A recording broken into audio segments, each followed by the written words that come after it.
भूमनु और शत्रुपा की 3 पुत्रियां थी, आकृति, देवूति और प्रसूति। 2 पुत्र थे, प्रियव्रत और उत्तानपाद। देवूति जी का विवाह हुआ ऋषि कर्दम जी के साथ, जिनके यहाँ पर भगवान कपिल देव भगवान प्रकट होकर आए। नारायण भगवान ने कपिल रूप धारण किया। बोलिए कपिल देव भगवान की। इधर जो स्वयं भूमनु की दूसरी कन्या है, जिनका नाम है प्रसूति, इनका विवाह राजा दक्ष के साथ हुआ, प्रजापति राजा दक्ष के साथ। और इन्हीं के यहाँ पर पुत्री बनकर आई साक्षात मां पार्वती। राजा दक्ष के यहाँ पर माता पार्वती ने जन्म लिया, जिनका विवाह हुआ था भगवान भोलेनाथ के साथ। आइए इस कथा का थोड़ा सा वर्णन हम करते हैं। बोलिए शंकर भगवान की जय।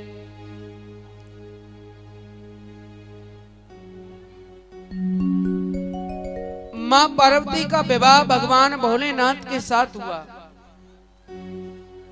एक बार राजा दक्ष ने यज्ञ रचाया, सभी देवी देवताओं को निमंत्रण दिया।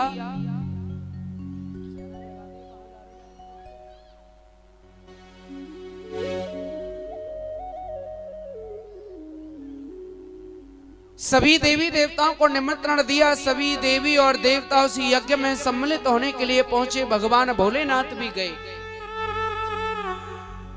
अब सभी देवी देवता उस महासभा में, जहां पर यज्ञ रचाया जा रहा है, सभी के लिए सिंहासन पड़े हुए हैं, आसन। देवी देवतागण अपने अपने जाकर आसन पर बैठ गए। भगवान भोलेनाथ के लिए भी एक आसन पड़ा था। भगवान भोलेनाथ भी आसन पर जाकर बैठ गए। जब भगवान भोलेनाथ जाकर आसन पर बैठे तो बैठते ही वो भगवान का भजन करने लगे। और भजन करते करते भगवान भोलेनाथ की समाधि लग गई। जब भोलेनाथ की समाधि लग गई, इतने में ही वहां पर राजा दक्ष अपने सिंहासन पर आकर बैठता है।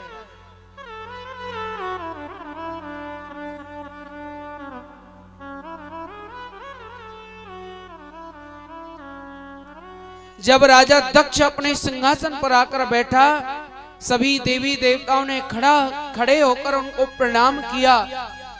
लेकिन भोलेनाथ अपनी समाधि में बैठे रहे।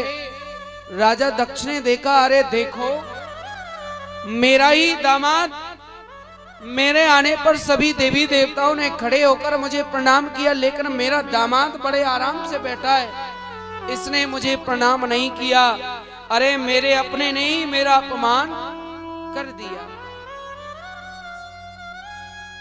अब राजा दक्ष को क्रोध आने लगा कि मेरे स्वयं के दामाद ने मेरा अपमान किया, मेरा अनादर कर दिया। बड़ा बुरा भला भोलेनाथ के लिए कहा। लेकिन जब भोलेनाथ की समाधि टूटी, देवी देवताओं को तो मालूम था कि ये समाधि में बैठे हुए हैं, भजन कर रहे हैं, लेकिन दक्ष को ये नहीं मालूम था कि भगवान भोलेनाथ समाधि में बैठे हुए हैं। सभी देवी देवतागण वहां से यज्ञ को पूर्ण कराकर अपने अपने स्थान के लिए प्रस्थान कर गए। 1 वर्ष बीत गया। राजा दक्ष ने फिर अगले वर्ष प्रजापति यज्ञ रचाया। सभी देवी देवताओं के लिए फिर से निमंत्रण भेजा। लेकिन इस बार भगवान भोलेनाथ के लिए निमंत्रण नहीं भेजा। क्यों? क्योंकि भगवान भोलेनाथ से राजा दक्ष ने द्वेष बना लिया। बोले वो उसने मेरा पहले ही अपमान किया था, अब मैं उसको निमंत्रण नहीं दूंगा, नहीं बुलाऊंगा। अब देवी देवताओं को मालूम पड़ा कि जी भोलेनाथ के लिए उनके ससुर साहब ने निमंत्रण नहीं भेजा, तो जलाने के लिए उन्होंने क्या काम किया, अपने अपने विमानों को सजाया, स्वयं तैयार होकर कैलाश के ऊपर से ही होकर जा रहे हैं। उन्हें जलाने के लिए कैलाश के ऊपर से अपने अपने विमानों को लेकर जा रहे हैं। भगवान भोलेनाथ समाधि में बैठे हुए हैं कैलाश पर। मां पार्वती ने देखा, अरे आज ये सभी देवी देवतागण अपने अपने विमानों को इतना सुंदर सजाकर कहां के लिए जा रहे हैं। भोले बाबा के पास पहुंची स्वामी, लेकिन भोले बाबा ने अपनी नेत्रों को नहीं खोला, क्योंकि उन्हें पता है कि देवी देवता आकाश मार्ग से जा रहे हैं, तो ये पार्वती मुझसे अवश्य पूछेगी कि ये सब कहां जा रहे हैं। कोई जवाब भोलेनाथ ने नहीं दिया। फिर मां पार्वती बोली, स्वामी आज सभी देवी देवता गण इतने सुंदर सुंदर विमानों को सजाकर कहां जा रहे हैं। भगवान फिर भी कुछ नहीं बोले। कई बार मैया ने प्रयास किया, बाबा ने अपने नेत्रों को खोला, पूछा हाँ बताओ।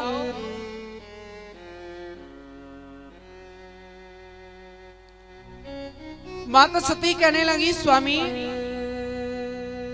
ये आज देवी देवतागण अपने सुंदर सुंदर विमानों को सजाकर कहां जा रहे हैं। भगवान भोलेनाथ बोले, सती तुम्हें नहीं पता कि आज तुम्हारे पिता दक्ष ने यज्ञ रचाया है, उसी यज्ञ में सम्मिलित होने के लिए ये सभी देवी देवतागण जा रहे हैं। माता सती बोली, स्वामी जब ये सभी देवी देवतागण मेरे पिता के यज्ञ में सम्मिलित होने के लिए जा रहे हैं, तो क्या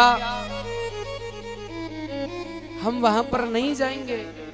भगवान भोलेनाथ बोले, सती हमारे लिए इस बार तुम्हारे पिता के यहाँ से निमंत्रण नहीं आया, तो इस बार हम वहां पर नहीं जाएंगे। इतना कहकर फिर समाधि लगा ली।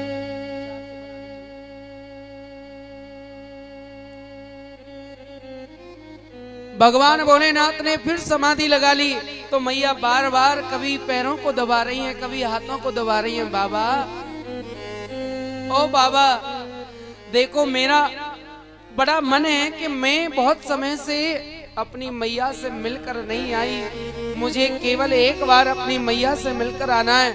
बाबा तुम मेरे साथ चलो ना। लेकिन भोलेनाथ कुछ नहीं बोले।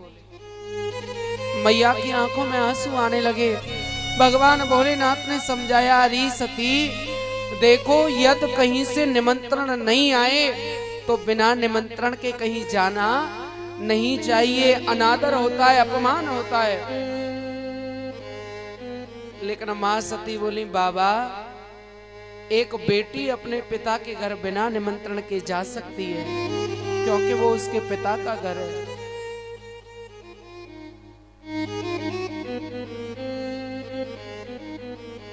भगवान बोले, हम तो जाएंगे नहीं, या तो तुमको जाना है तो जाओ, हम नहीं जाएंगे। भोलेनाथ सोच रहे हैं जब हम ही नहीं जाएंगे तो ये हमारा अपमान करके थोड़ा ही जाएंगी। लेकिन मैया भी जिद पर अड़ी हुई हैं। बाबा अरे मैं अकेली जाऊंगी, मेरी बहन मेरी सहेलियां मुझे देखकर क्या कहेंगी, अरे इसका पति साथ में नहीं आया, ये अकेली आ गई। बाबा कृपा करो, आप मेरे साथ चलो ना। बोले बाबा कुछ नहीं बोले। बार बार मां विनती कर रही है। हर बार बोले बाबा ये टालने के लिए सोच रहे हैं। क्यों? क्योंकि भोलेनाथ को पता है कि यदि सती आज यहाँ से अपने पिता के यज्ञ में पहुंच गई तो कभी वापस नहीं आएंगी। अब मैया को थोड़ा क्रोध आया, क्योंकि पियर वाली बात पड़ गई। मैया बोली, कोई बात नहीं बाबा, देख लियो मैं जा रही हूँ। लेकिन भोलेनाथ फिर भी नहीं बोले। मैया ने क्या काम किया, जल्दी जल्दी एक बार फिर और कहा, भोलेनाथ मैं जा रही हूँ। भगवान भोलेनाथ बोले, ये ऐसे नहीं मानेगी, इसे थोड़ा धमका कर देखो।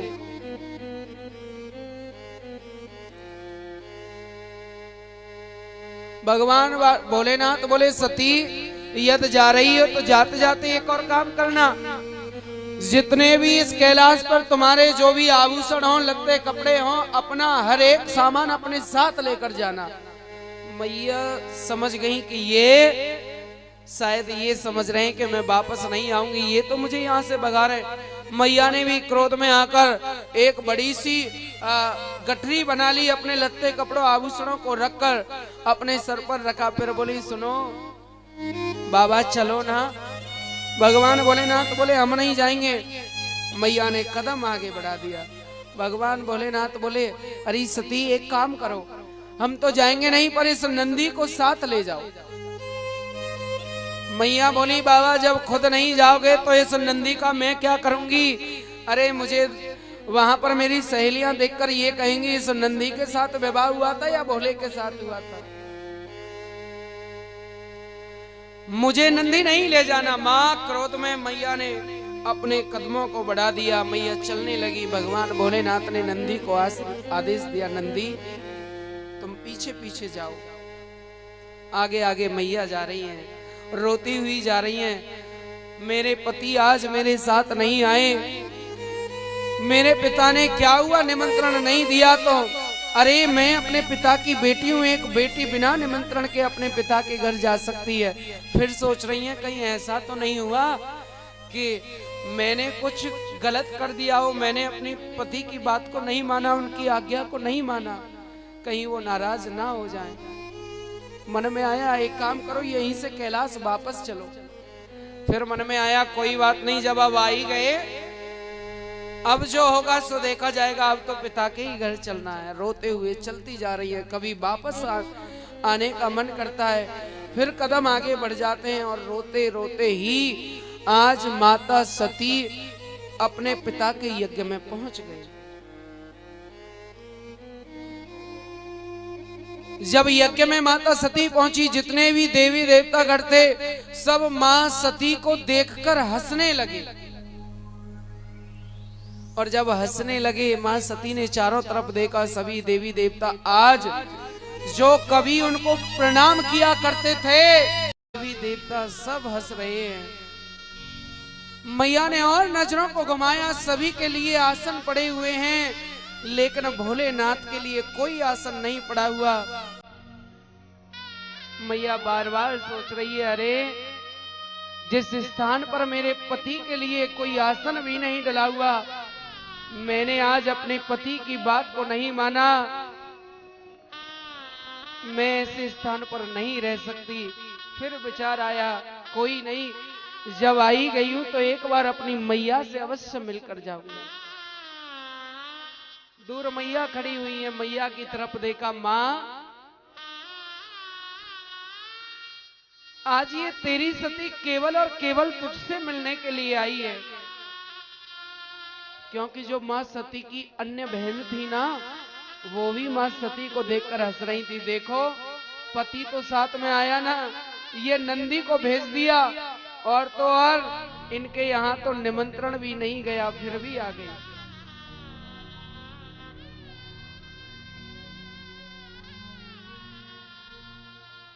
मां सती ने मैया की तरफ देखा, मां केवल एक बार मुझे अपने गले से लगा ले, मैं ये वचन देती हूं कि मैं फिर कभी लौटकर यहां पर नहीं आऊंगी। इतना सुनते ही मां के एकदम कदम बढ़े, लेकिन दक्ष ने अपनी आंखों से इशारा किया, बोले नहीं इससे मिलना नहीं है, ये मेरी आज्ञा है। मैया के कदम वहीं पर रुक गए। मां सती रो रही है, मां अरे ये मेरा पिता है जो आगे बैठा हुआ है, आज उसकी बेटी आई है ना तो वो अपने अभिमान में बैठा हुआ है। उसने एक बार भी ये नहीं पूछा कि बेटी तू इतने समय बाद आई, तू कैसी है। लेकिन तू तो मेरी माँ है ना, माँ तूने मुझे 9 महीने अपने गर्भ में रख कर मुझे पाला, मुझे जन्म दिया, केवल एक बार मुझे अपने गले से लगा ले माँ, मैं फिर कभी वापस नहीं आऊंगी।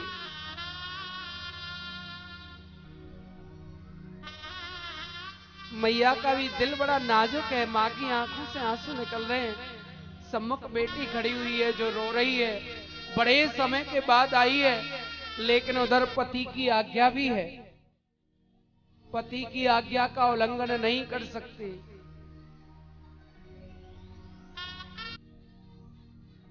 मां सती रोते रोते, मां देख जब मैं छोटी थी ना तूने मेरी हर जिद को पूरा किया, मैंने जो मांगा मैया तूने मुझे वही लाके दिया। बचपन में यदि मैंने कोई गलती भी की ना तो तूने मुझे कभी मारा नहीं, ना ही तूने मुझे कभी पीटा, ना ही मैया तूने मुझे कभी कोसा, लेकिन आज ये तेरी बेटी की इच्छा है कि आज एक बार तू अपनी बेटी को गले से लगा ले।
बेटियों को सबसे ज्यादा प्रेम उसका पिता करता है, लेकिन मेरा पिता आज अपने अभिमान में इतना निष्ठुर हो गया कि उसकी बेटी सम्मुख खड़ी हुई है, उसके ही घर पर बाहर के आई हुई ये देवी देवता उसकी बेटी का अपमान कर रहे हैं और मेरा पिता किसी से कुछ नहीं कह रहा।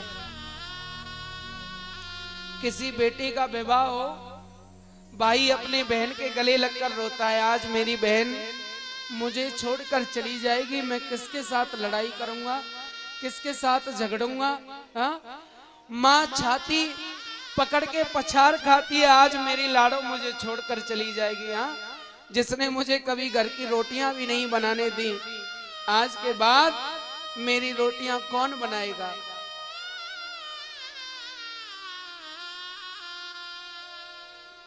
लेकिन जो पिता होता है ना, पिता थोड़ा कठोर तो होता है। पिता अपना प्रेम नहीं दिखाता, क्यों? माँ अपना प्रेम दिखाती है और पिता अपना प्रेम दिखाने लग जाए तो फिर औलाद बिगड़ जाती है। तो पिता को जानबूझकर कठोर बनना पड़ता है। जब बेटी की विदाई होती है तो हर एक आंख में आंसू होता है। माँ अलग किसी कोने में खड़ी खड़ी रोती रहती है, पछाड़ खाती है। भाई अपनी बहन के गले लगकर रोता है। रिश्तेदार अलग रोते हैं, लेकिन आपने कभी देखा है बेटी की विदाई के समय आपको पिता नजर नहीं आएगा, क्योंकि उसमें इतनी सामर्थ्य है ही नहीं जो वो अपने दिल के टुकड़े को किसी और को दान कर दे। बेटियां जो होती हैं ना, पिता के दिल का टुकड़ा होती है, तो वो अपने दिल के टुकड़े को जाते हुए नहीं देख सकता। बेटी की विदाई के समय हर पिता, ये सच्चाई है, आप कभी भी देख लेना, पिता किसी कोने में पड़ा हुआ मिलेगा। हाँ, इतना मां नहीं रोती जितना पिता रोता है। एक कोने में जाकर बेचारा किसी के सामने रो भी नहीं सकता। पूरे जीवन अपनी बेटी को याद करता है। और घर में बेटे नालायक हो जाए ना, बेटे सहारा नहीं देते, बेटियां पराई होकर भी सहारा देती हैं। मैंने अपने यहाँ पर कई बहनों को ऐसे देखा है जो बाहर से बेटे अपने माँ बाप को छोड़ जाते हैं ना, तो उनको वृद्धाश्रम नहीं जाने दिया, अपने घर अपने पास रखा है, उनकी सेवा करती है। आज वहां पर मां सती भी अपनी मां को देखकर रो रही है, मैया कहीं ऐसा ना हो कि ये मौका हाथ से निकल जाए, फिर तू चाहे कि तेरी बेटी तेरे गले से आकर लगे और ना लग पाए। मां, केवल आज ही समय है, यदि मुझे से मिलना है। मां, मेरी ये समझ लेना कि ये अंतिम इच्छा है, केवल एक बार मुझे अपने गले से लगा ले। अब तो देवी देवताओं की आंखों में आंसू आ गए, मैया रो रही हैं, मां सती की मां भी रो रही हैं, लेकिन पिता पर कोई फर्क नहीं पड़ा। क्यों? क्योंकि अभिमान में बैठा हुआ है। और मैया से मां सती रोते रोते कह रही है, मां, रोते हुए अपनी मां से पुकार करने लगी, मां देख, मैं केवल एक ही बात तुझसे कहूंगी, या तुझे मुझको स्वयं को गले लगाना हो, अपने गले से तो लगा लेना, लेकिन फिर मैं तुझसे कभी वापस ये नहीं कहूंगी कि मां तू मुझे अपने गले से लगा।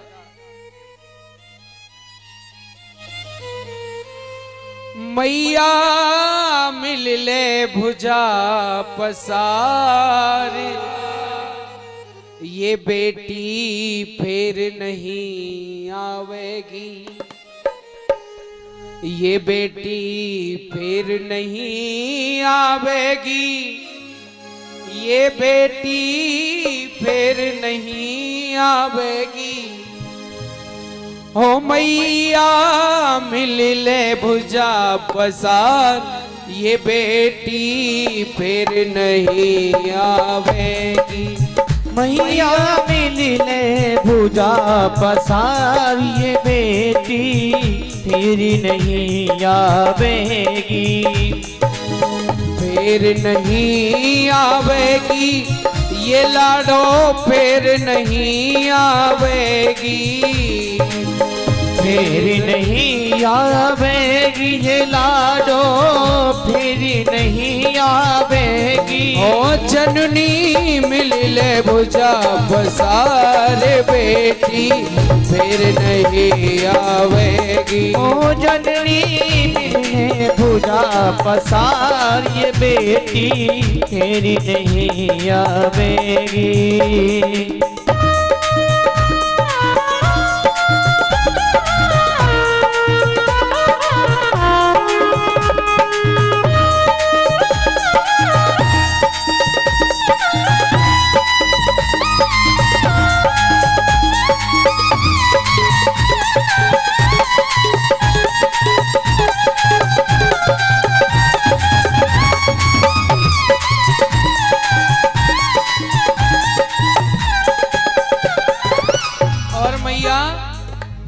जन्म दियो तेने पाली पोसी, जन्म दियो तेने पाली पोसी, जन्म दियो तेने पाली पोसी, जन्म दियो तेने पाली पोसी। कबहू न पीटी मैया कबहू न कोसी, कबहू न पीटी मैया कबहू न कोसी। बेटी मोसी मैया तो मौसी मैया तो सी और न पावेगी, जननी मिल ले बुझा पसार ये बेटी फिर न आवेगी, मैया मिल ले बुझा पसार ये बेटी फिर न आवेगी, मैया मिल ले बुझा पसार। माँ सती ने बड़ी विनती की, नहीं मिल पाई। माँ सती ने देखा यहाँ तो कोई अपना है ही नहीं, पति का अनादर करके आई हूँ, वापस नहीं जा सकती, पति का अपमान कर दिया। लोग कहते हैं कि माता सती ने जो यज्ञ वहां पर रचाया जा रहा था हवन कुंड में कूदकर अपने प्राणों का त्यागन कर दिया, कहते हैं ना। अरे जो स्वयं आदि शक्ति है, जो स्वयं अग्नि स्वरूपा है, क्या उसे संसार की अग्नि जला सकती है? नहीं, किसी में इतनी सामर्थ्य नहीं जो आदि शक्ति को जला दे। मां ना तो हवन कुंड में कूदी हैं और ना ही हवन कुंड की अग्नि ने मैया को जलाया है। जब मैया ने ये देख लिया, चारों तरफ देखा, यहाँ मेरा कोई अब अपना नहीं है, मां को क्रोध आने लगा और क्रोध आते आते ही मां के अंदर से स्वयं देह अग्नि प्रकट हुई, जिससे मां ने अपने प्राणों का त्यागन कर दिया। अग्निदेव की इतनी सामर्थ्य नहीं जो मां सती को जलाते। नंदी ने देखा जैसे ही मां सती ने अग्नि को प्रज्वलित किया, देह अग्नि को प्रज्वलित किया, नंदी रोने लगा, चिल्लाने लगा, अरे कोई मेरी मैया को बचा लो, कोई मेरी मैया को बचाओ। कोई आगे नहीं बढ़ा, देवताओं में आपस में भगदड़ मच गई। नंदी महाराज ने श्राप देना प्रारंभ कर दिया, अरे दुष्ट राजा दक्ष, अरे तेरी बेटी तेरे सम्मुख खड़ी थी, कोई पराया नहीं था, तूने अपनी बेटी का अपमान करके आज उसे मृत्यु के हाथों में सौंप दिया। जा, जिस अभिमान में तू बैठा है ना, वो अभिमान रूपी सर आज के बाद तेरे धड़ पर नहीं रहेगा। श्राप दे दिया। कई देवी देवता और ऋषि मुनि वहां पर हंस रहे थे, किसी को श्राप दिया, जाओ तुम्हारे दांत टूट जाए, तुम्हारा मुख टूट जाए, ऐसे ही सबको अलग अलग श्राप देने लगे। रोते रोते भागते भागते कैलाश पर पहुंचे। बाबा, ओ बाबा, बोले ना तो अंतर्यामी है, सब देख रहे थे। बोले बाबा की समाधि टूटी। नंदी क्या हुआ, क्यों रो रहे हो? बाबा अब मैया नहीं रही बाबा। इतना सुनते ही भगवान भोलेनाथ की आंखों में आंसू आ गए। अपनी जटा में से कुछ लटाएं उखाड़ी और एकदम पृथ्वी पर देकर मारी, जिससे एक वीरभद्र नामक व्यक्ति प्रकट हुआ। और कहते हैं जाटों की उत्पत्ति भी भगवान भोलेनाथ की ही जटाओं से है। वीरभद्र के आगे जितनी भी यहाँ पर ये प्रक्रिया चलती रही, यहीं से जाट उत्पन्न होते गए। जब वीरभद्र चलने लगा, भोलेनाथ ने आदेश दिया, जाओ उस यज्ञ को विध्वंस करो। वीरभद्र चलने लगा, पृथ्वी कांपने लगी, मानो पृथ्वी थरथर कंपन कर रही हो। जैसे ही वीरभद्र उस यज्ञ में पहुंचा, जिसको नंदी ने श्राप दिया था, सबके श्राप पूरे होते गए। किसी की दाढ़ी को उखाड़ लिया, किसी के हाथ को तोड़ा, किसी को अंधा कर दिया। राजा दक्ष ऊंचे सिंहासन पर बैठा हुआ था, एकदम से वीरभद्र सिंहासन पर पहुंचा, एक हाथ मारा धड़ में, सो सर धड़ से अलग होकर गिर गया।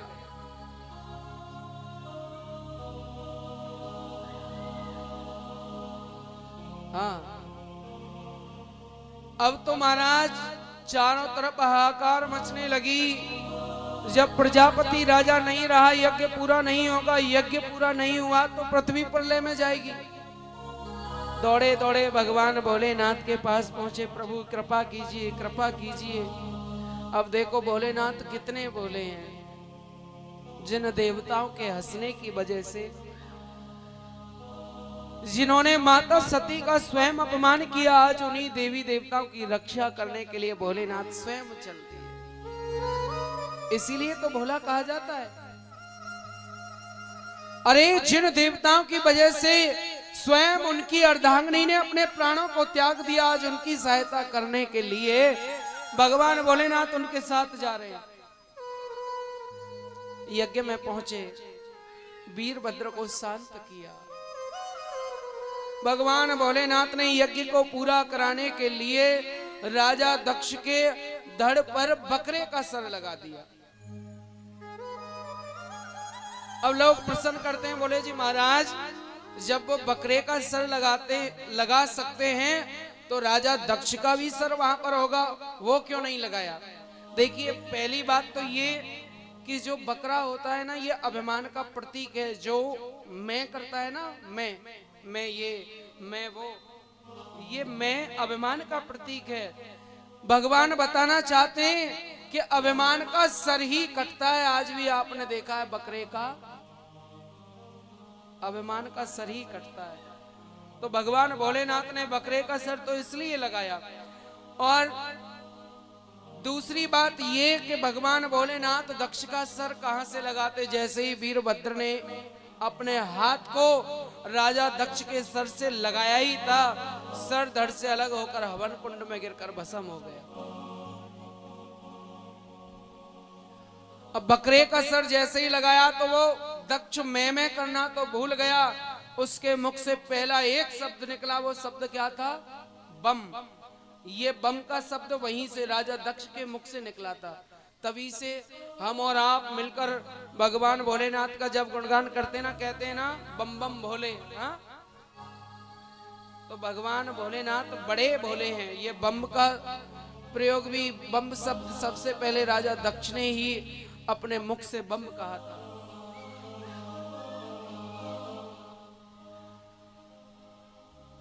ओम नमः शिवाय। आइए 2 मिनट भोले बाबा के चरणों में, क्योंकि शिवालय भी यहाँ पर है।